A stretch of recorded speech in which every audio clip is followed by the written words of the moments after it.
रहमान रहीम। अस्सलाम वालेकुम नाज़रीन। मैं मोहम्मद ताहिर नवाज़ किची एडवोकेट, आप देख रहे हैं मेरा यूट्यूब चैनल। नाज़रीन, जैसा कि आप जानते हैं, मैंने कानूनी शहादत आर्डर 1984 पर एक मुकम्मल सीरीज़ शुरू कर रखी थी, लेकिन चंद प्रोफेशनल मसरूफियात की वजह से काफ़ी दिनों से मैंने कोई उस पर वीडियो अपलोड नहीं की, क्योंकि मैं ये समझता हूँ कि प्रोफेशनल वकील होने की वजह से मेरी जो सबसे बुनियादी ज़िम्मेदारी है वो मेरे क्लाइंट्स के हकूक़ का तहफ़्फ़ुज़ है। उसमें जो सबसे पहला काम है वो ये है कि जो भी केसेस मेरे पास चल रहे हैं, हर पेशी पर उनमें कुछ न कुछ प्रोसीडिंग हो, कुछ न कुछ कार्रवाई हो, ताकि मेरे जो क्लाइंट्स हैं उनका कीमती वक्त बच सके, उनका वक्त ज़ाया ना हो और हर पेशी पे कुछ न कुछ प्रोसीडिंग हो। इसी सिलसिले में मेरी मसरूफियात रही और मैं काफ़ी दिनों से कोई वीडियो अपलोड नहीं कर सका। आज से इंशाअल्लाह ताला इस सिलसिले को हम फिर शुरू करने वाले हैं। अल्लाह ताला मेरे और आपके इल्म में इजाफ़ा फरमाए। नाज़रीन, आर्टिकल 23 पढ़ेंगे हम आज। आर्टिकल 23 कहता है, थिंग्स सैड और done by conspirator in reference to common design, यानी कि अगर दो से ज़्यादा अशख़ास किसी भी जुर्म करने की कोई साजिश करते हैं, और उसके बाद वो जुर्म होता है, जो लोग साजिश करने के वक्त मौजूद थे उनके जो बयानात हैं वो कल को दूसरे बंदे के ख़िलाफ़ भी बतौर शहादत अदालत में पेश किए जा सकते हैं। आमतौर पर होता क्या है, आमतौर पर ये होता है कि जो शख्स जुर्म करता है उसके साथ जो बंदा शरीक होता है, एक शख्स का बयान दूसरे के ख़िलाफ़ बतौर शहादत पेश नहीं किया जा सकता, लेकिन जहाँ पर बात आ जाती है साजिश की, वहाँ पर कानून एक ख़ास इस्तिस्ना देता है कि वहाँ पर इस्तेमाल किया जा सकता है उसका बयान, क्योंकि साजिश एक ऐसा अंसर है जिसमें जो लोग शामिल होते हैं वो एक ख़ास किस्म की प्लानिंग कर रहे होते हैं किसी को नुकसान देने की। साजिश किसी शख्स के ख़िलाफ़ भी हो सकती है, मुल्क के ख़िलाफ़ भी हो सकती है, रियासत के ख़िलाफ़ हो सकती है, किसी के ख़िलाफ़ भी हो सकती है। इसलिए साजिश जो है उसमें जो बंदा शरीक होगा उसका बयान दूसरे के ख़िलाफ़ रेलेवेंट समझा जाएगा, वो बतौर शहादत पेश किया जा सकेगा।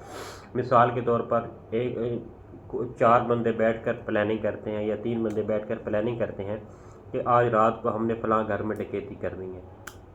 वहाँ पर एक शख्स ये कहता है कि मैं जो है ना, मैं ऐसा करूँगा कि मैं जो चौकीदार है ना उसको मैं संभाल लूँगा।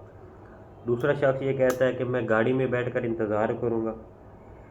और तीसरा शख्स ये कहता है कि जब आप लोग ये दोनों काम कर लेंगे ना तो मैं उनके घर में अंदर दाखिल होकर वहाँ पे मैं डकैती करूँगा।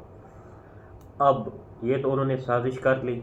जिस वक़्त रात हो गई, डकैती करने का वक्त आया, उस वक़्त अगर उनमें से कोई बंदा इस अमल में शरीक नहीं हुआ और वो डकैती हो गई और कल को उनको पुलिस ने पकड़ लिया, पुलिस के सामने उनका बयान हुआ, तफ्तीश हुई, और उस तफ्तीश में अगर किसी ने ये कह दिया कि फ़लाँ जो बंदा है वो भी इसमें शरीक था इस साजिश में, तो वो जो उसका स्टेटमेंट होगा वो कल को अदालत में जब पेश किया जाएगा, वो बतौर साजिश में जो उसने स्टेटमेंट दिया है कि फलां शख्स शरीक था, उस जो पकड़ा गया है जिसने उस स्टेटमेंट, उसका वो स्टेटमेंट, वो बयान उस बंदे के ख़िलाफ़ बतौर शहादत अदालत में पेश किया जा सकेगा।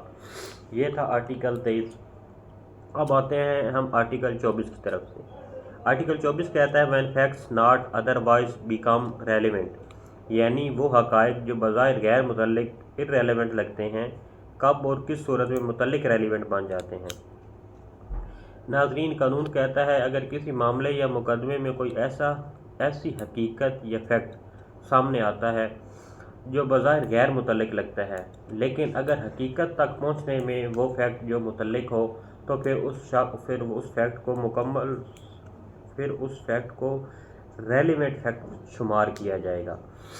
मसलन अगर किसी शख्स पर चोरी का इल्ज़ाम है और वो कहता है कि मैं मौका पर मौजूद नहीं था, तो ये साबित करना कि वो इस वक्त उसी गली में था, ये रेलेवेंट फैक्ट होगा। मतलब अगर 10 बजे चोरी होती है और वो कहता है जी मैं तो उस चोरी में शामिल ही नहीं था, लेकिन वहाँ पर यह साबित हो जाता है कि ये 10 बजे उस गली में ना मौजूद था जहाँ पर ये चोरी हुई, तो वो शुबे में जाएगा, शक में जाएगा मामला, तो वहाँ पे अदालत ये समझेगी कि ये फैक्ट जो है ये उसके मुतल्लिक़ है, क्योंकि ये اس وقت اس کا اسی گلی میں موجود ہونا یہ اس واقعے کے ساتھ اٹیچ ہوتا ہے، اس واقعے کے ساتھ ملتا ہے، اس لیے یہ جو ہے یہ ریلیونٹ فیکٹ سمجھا جائے گا۔